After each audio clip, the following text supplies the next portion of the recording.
I know not many of you watch golf, but it's incredible the incongruence between like what you see on TV and then what, those of us who play golf, what we actually do out on the golf course. Golf is incredibly hard. I know it seems like it should be easy, right? The ball is there on the ground, it's not moving, nobody's throwing it at you 100 miles an hour.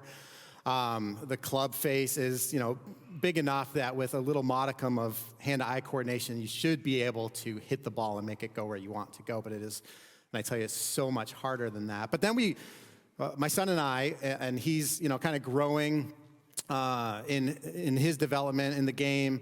Like we sit down and we watch these professionals play golf, and we find ourselves constantly saying, "Oh, it is that easy," right? Because that's how they make it look. It looks so easy. It looks so effortless, right? The athleticism that they have developed over the course of their careers allows them to do something that, like, you and I would just take for granted as, well, yeah, I could probably go out there and do that right now. And so today I want to talk about something that it's really easy, but it's really hard. It's really easy, but it's really hard. And we're closing out what has now been kind of this journey over the last few months through Matthew chapters 5 through 7, which we call the Sermon on the Mount. And these are Jesus's concluding words in light of all that he has said, of these just absolutely revolutionary ideas that he's kind of bringing out and bringing into the minds and the imaginations of the people that were listening to him. He comes to the end of it, and in Matthew chapter 7, verses 24 to 29, here's what he says. "Therefore, everyone who hears these words of mine and acts on them will be like a wise man who built his house on the rock. The rain fell, the rivers rose, and the winds blew and pounded that house. Yet it didn't collapse because its foundation was on the rock. But everyone who hears my words and doesn't act on them will be like a foolish man who built his house on the sand. The rain fell, the rivers rose, the winds blew and pounded that house, and it collapsed. And it collapsed with a great crash."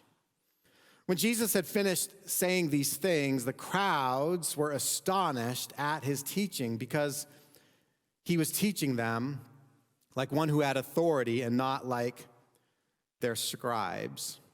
I'd like to start out by just highlighting what I think is an invitation for all of us who are here listening, maybe listening online or listening at a later time. An invitation for us each in our particular places, wherever we are, right? Because we're all different. We're at different places in our lives in a variety of ways.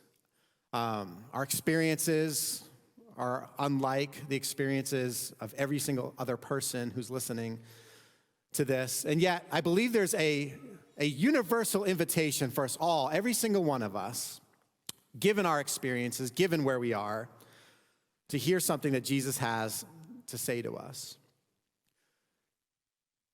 The commentary at the end of Jesus' message says that the crowds were astonished.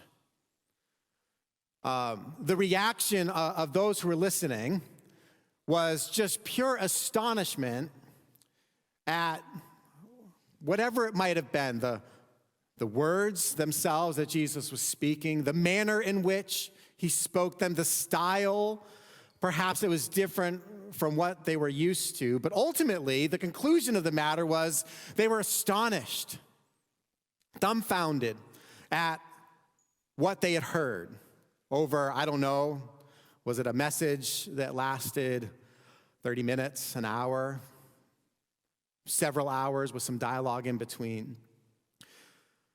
In order for them to have been astonished, something must have happened. There must have been some feature, some characteristic of what Jesus was talking about that left them that way. And I'd suggest that what Jesus had to say to them, first of all, probably upset the norm of what they were used to.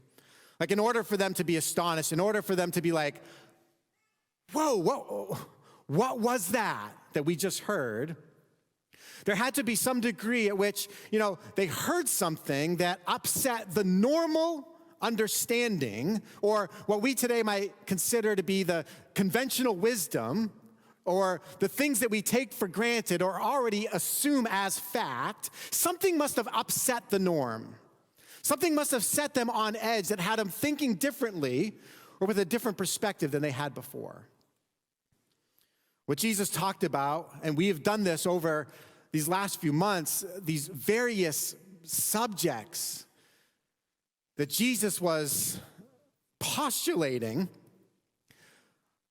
they went against the grain of culture. They didn't ride along the wave. They didn't ride along the streams in the direction in which culture was moving, but rather they went against the grain. They spoke contrary, in fact. Not only did they upset the norm, but they were countercultural to the way people thought, to how people were raised. People who all of their lives had thought some particular way about something. All of a sudden, that thing was just turned completely on its head. And now all of a sudden, they're looking at it altogether differently. Have you ever experienced like that kind of radical disseminating of information? Like something was spoken, something was revealed that it was like, it was just life-changing, life-altering. Like I had never seen or thought about that before. And so ultimately what Jesus said had to have had this feature of what we might call revelation. All these things that Jesus was teaching about, it wasn't just another lecture, right? It wasn't just another, all right, class, open up your textbooks to chapter 11.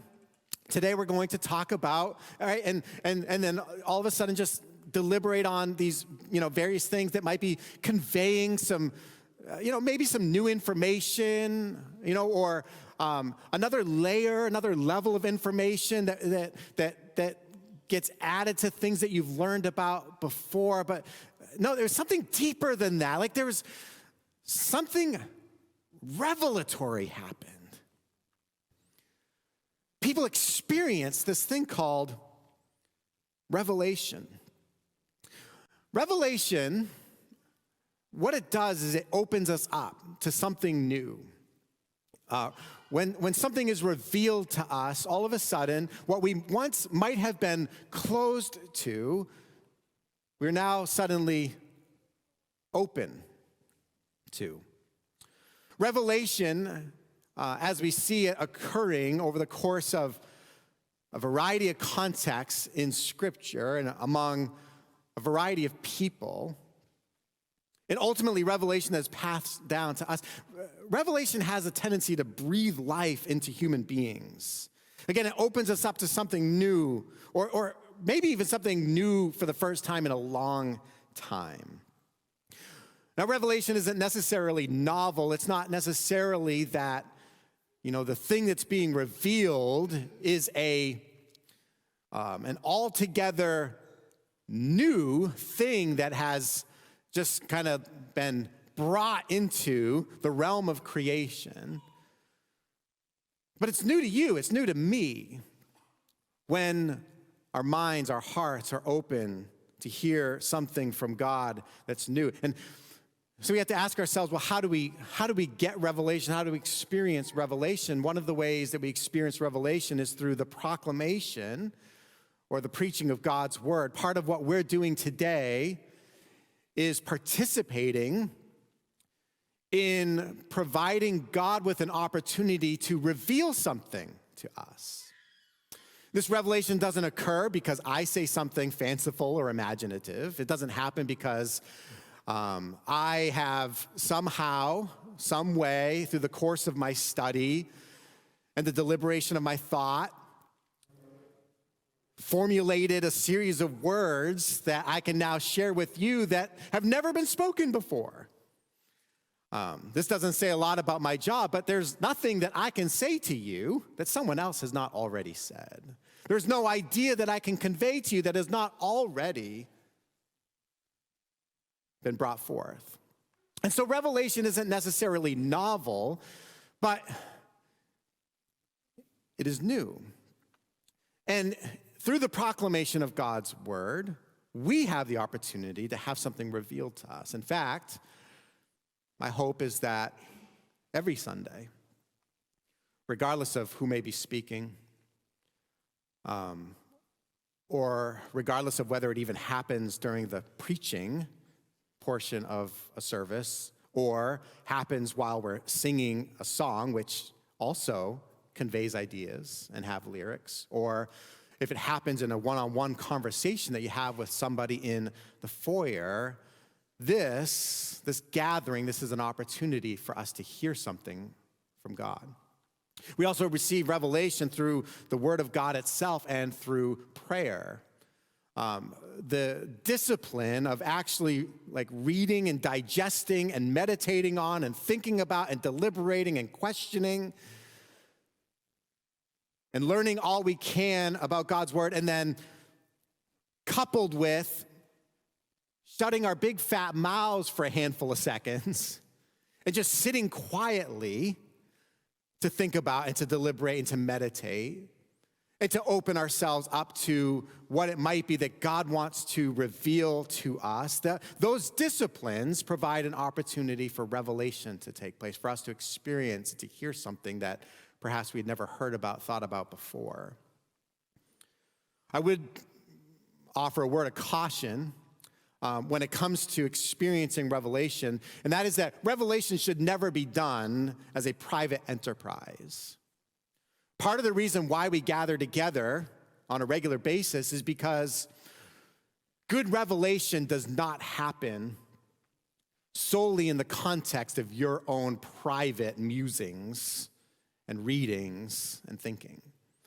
That's a great place to exercise and to spark revelation, but it can't end there, because if it starts and stops with you, then the revelation is going to be ultimately formed and framed and molded according to your pattern of thinking. And so revelation always has to be done in the context of community. And again, that's why we gather. That's why, just because what I happen to say something because I get to be the guy up here today, just because I say something doesn't mean you should just take that for truth and take that for fact.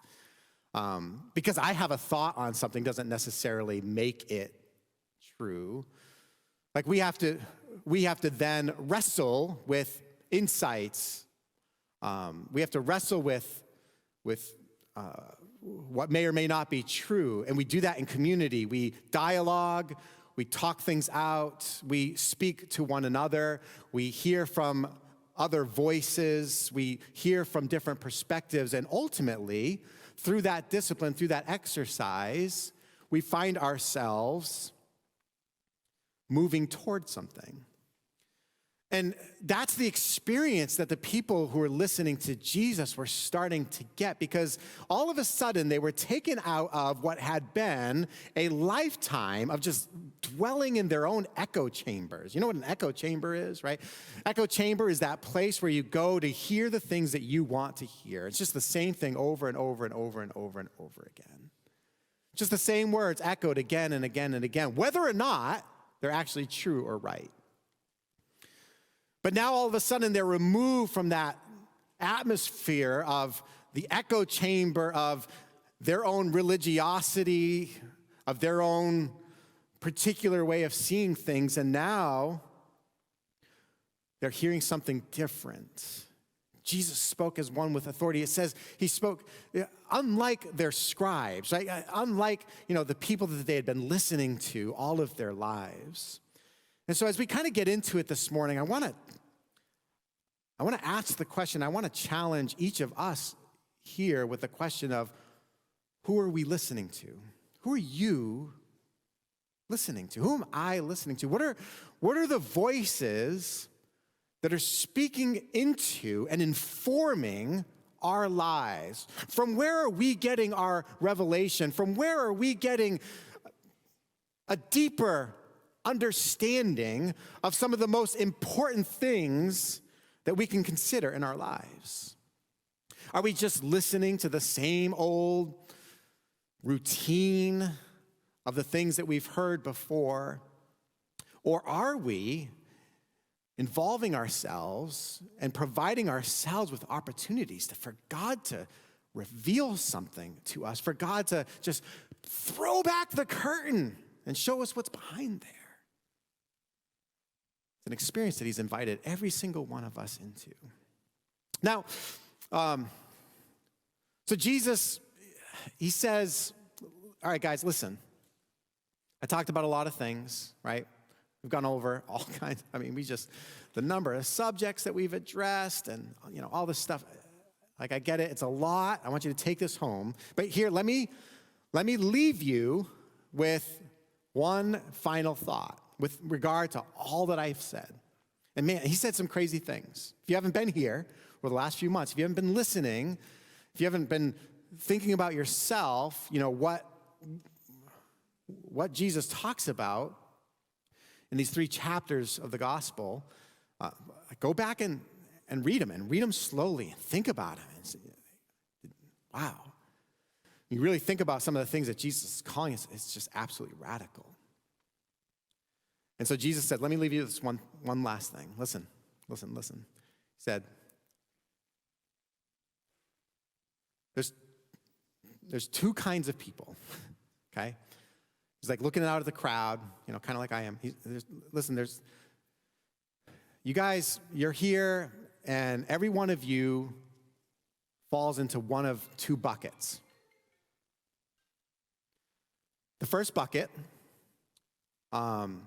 is for those that hear my words, right, like you all have, and does them. And the second is that person who hears my words and doesn't do them, right? So these are the 2 categories that we're going to kind of talk about. And so in talking about these 2 categories, let me talk about how these 2 kinds of people that Jesus is describing, 4 ways in which they are the same as one another. There's 4 things that Jesus points out are identical between these 2 different kinds, these 2 different categories of people. First of all, both of them are building a life, right? Both of these people are involved in the process of living. And in living, they are building a life. Every one of us here today, we're all building something. We're all building our lives. You might feel like you're some free spirit just kind of floating around in the cosmos, right? You're not really worried about heading in any particular direction. You're just kind of taking life as it comes, right? You're just this free spirit. No. Every one of us is building a life. We build our lives by the decisions that we make every single day. We build our lives by how we are or are not maturing. We build our lives by the people that we invite into our lives, and believe it or not, the people we uninvite from our lives. And so we're all building a life, and our lives are ultimately going to end with whatever we've built. That seems pretty inarguable, right? Like, I'm building something, you're building something. I don't know for how long I'm going to be building it or you're going to be building it, but we're all building something. And our lives are going to end with whatever we've built. The second thing that's the same about each of these people is both of them heard Jesus' words. Both of them are there in the audience. Both of them had the opportunity and access to the truths that Jesus was talking about. A big part of why I do what I do is because I really honestly believe that if we're willing to listen, that God will speak something to us. I kind of said that a few moments ago, and this idea of revelation. But I really believe, as a spiritual exercise, and listen, it's not going to be the same all the time in every way. Sometimes it might feel big. Sometimes it might be just kind of this little thing. But in the variety of ways in which God participates with us in revealing himself to us, I really, really believe that if we will listen, God will speak something to us. And so both of these groups of people, they had access to the words of Jesus. Thirdly, and this is kind of interesting, you think about, they're both building their lives, right? They're building this building is the example that Jesus is using here. And both situations endure through the sunny days, right? Like both of them are building this thing, and for each of them, what they've built stands up just fine on the sunny days.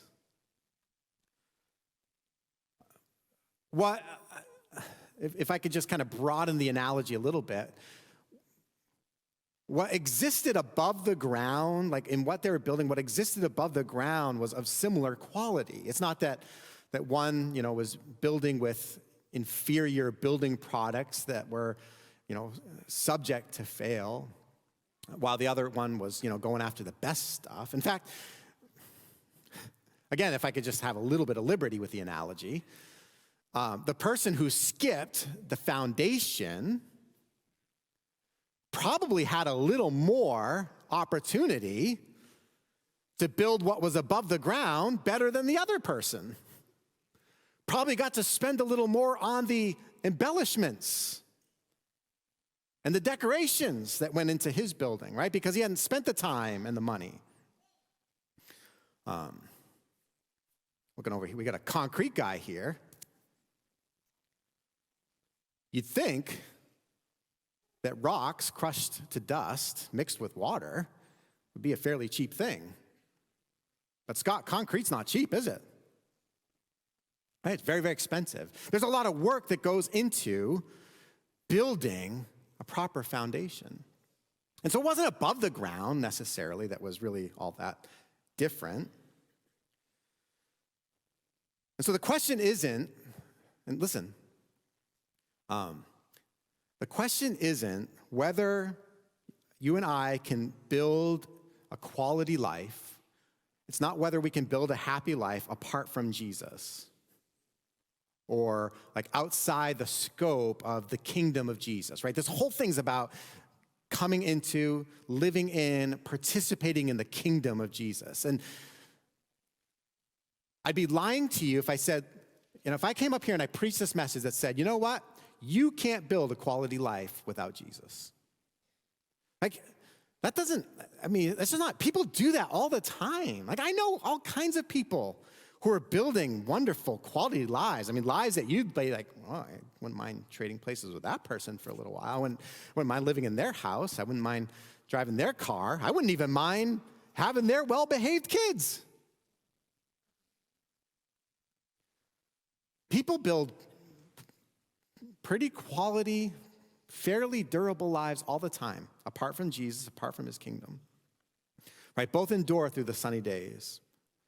The final thing that's common between these two people is that both ultimately were tested by the storm. Right? So they both ultimately were tested by the storm. What they built, what their lives produced, what their lives built, ultimately became subject to the test of the storm.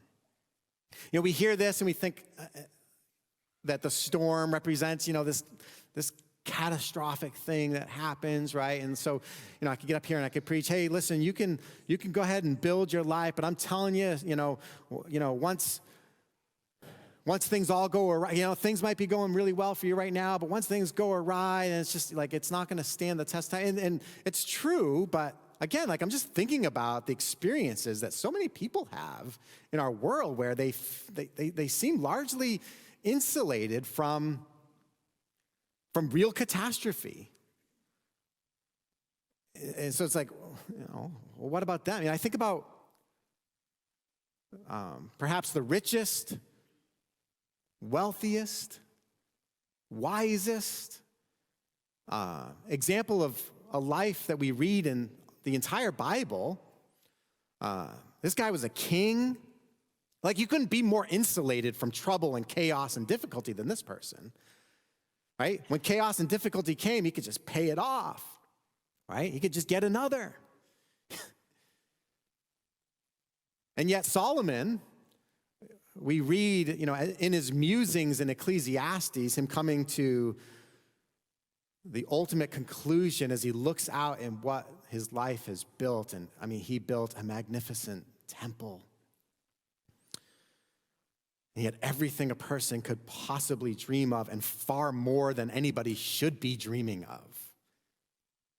And you know what he said? He said, all my toil, all my labor, all my experiences, all my indulgences, all the finer things that I never withheld from myself, it's all meaningless and worthless. Listen, it doesn't require, some chaos or trauma to enter our lives to test ultimately whether or not what we've built will stand. The reality is every one of us will ultimately have to face the test. No matter how much we try to insulate ourselves. Because like I said at the beginning, when our lives are over, we'll have what we built. Now, Jesus goes on, he also talks about a couple ways in which these two people are different. So let me point those out if they're not immediately obvious. The first one acts on what he hears, and the second one doesn't, right? So this is the major difference between these two people. The first one acts on what he has heard, and the other one doesn't. Therefore, Jesus said, everyone who hears these words of mine and acts on them will be like a wise man who built his house on the rock. But everyone who hears these words of mine and doesn't act on them will be like a foolish man who built his house on the sand. Right? One heard and acted, one heard and just didn't necessarily argue with the truth of what Jesus might have been saying, didn't necessarily come up with some counter argument to what had been revealed, he just ignored it. Like he just ultimately walked away. And so we have to ask ourselves the question, well, are our actions important? And if so, why are our actions so important?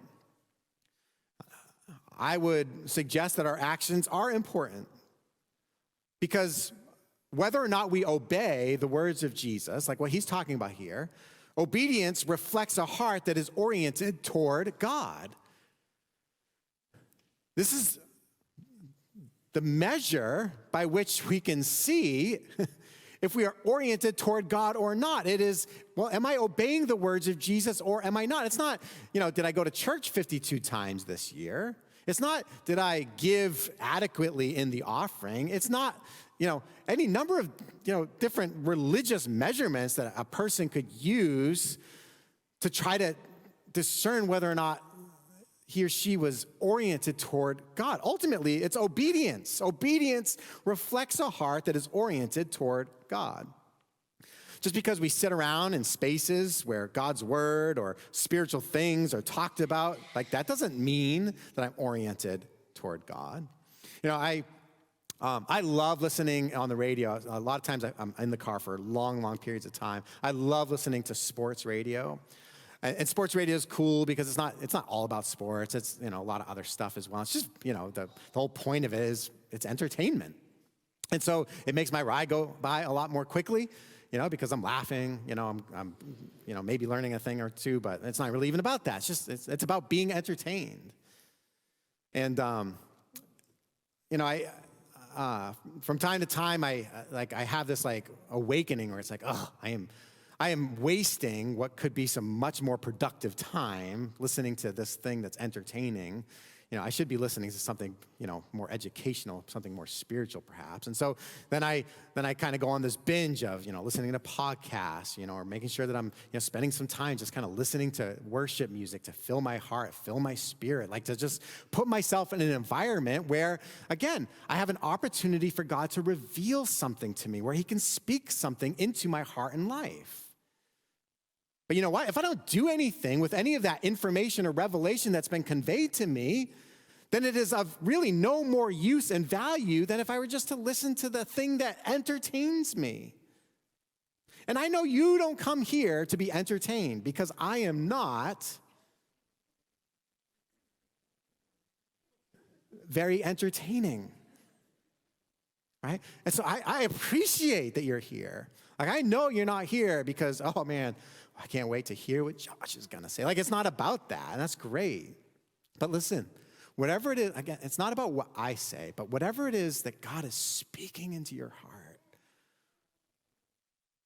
whatever it is that the Holy Spirit is kind of pushing and prompting you toward, right? That thing that he's revealing in your life,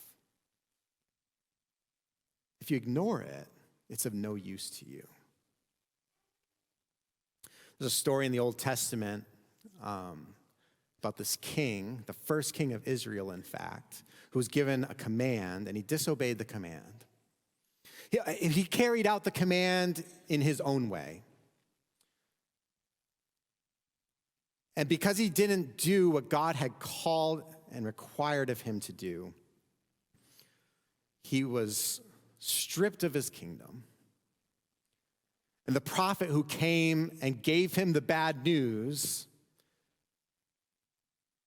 he asked him this question. He said, "Does the Lord take pleasure in burnt offerings and sacrifices as much as he takes pleasure in obeying the Lord?"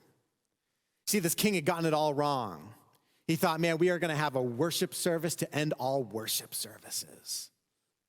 The sacrifices that we're going to offer are going to be like the world has never seen before.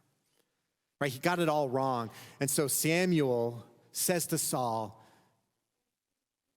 "Saul, do you think the Lord, do you think Yahweh, do you think he takes pleasure in burnt offerings and sacrifice as much as the pleasure he takes in your willingness to obey him?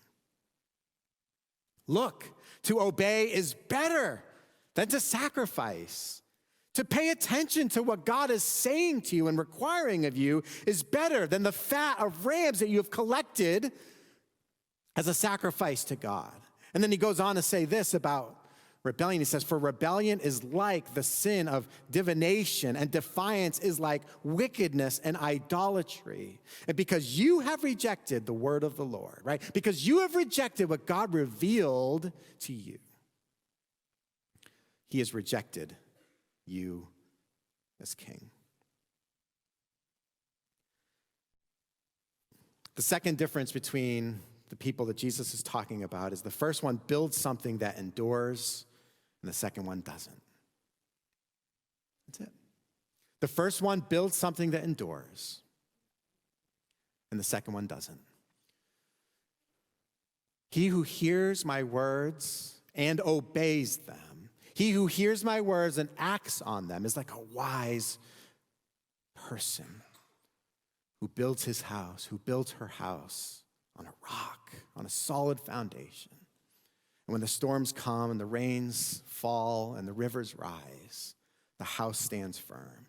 But to that person who hears my word and doesn't act on them, who doesn't obey, it's like a foolish man, like a foolish woman who builds his house or her house on the sand. And the storms come and the rains fall and the rivers rise, and that house utterly is destroyed. This morning, I'm gonna invite the band to come back out, and we're just gonna spend a little time just worshiping and hopefully reflecting, on whatever it is that God may be speaking into our hearts today. But I want to just encourage you in a couple things. First of all, I want to encourage you to be more deliberate in how you put yourself in places to hear from God. Listen, I am so glad you're here this morning. And I'll be so glad when you come back again next week. I'm so glad for those of you maybe that are listening online or listening at a later time. That's great. Put yourself in places to hear from God. Ask yourself the question, like, am I hearing from God? Like in my life, am I hearing from God? Or if I were radically honest and open, I would have to admit that it's been a long time. Or maybe never. I couldn't tell you when or what I have heard from God. We could ask, does not hearing from God, is that a sign of maturity? Like if I'm not really hearing things from God, is that because I've got it 97% together, right? And there's just so little else for God to do with me? I think it's really quite the opposite. I think the more driven you are, the more oriented you are toward God, the more you desire to be and put yourself into the presence of God, the more he speaks to you. The more you see how unlike Jesus you really are. The more you see how not together you have it, how imperfect, how hypocritical your life really is. And in the grace and the love and the mercy of God, and in the strength and the power of God's Spirit, we change little by little by little. I want to encourage you, read Matthew 5-7. Read it. If you've read it, read it again and again and again and again. Read it a bunch. Read it slowly. Read a book about it. I just found out this week, I want to say a friend of mine, he's kind of a newer friend, but this person I know, another pastor who's actually here in Maine, I was sharing with a group that, what we were preaching on. And so he emailed me, and he just finished writing this book, Manifesto. There's a picture of it up on the screen here. Buy a book about the Sermon on the Mount. You can buy this one if you want, or, buy something else, but use that as a way to accompany what you're reading, to think about and to expand your understanding of these incredible things that Jesus wants us to know.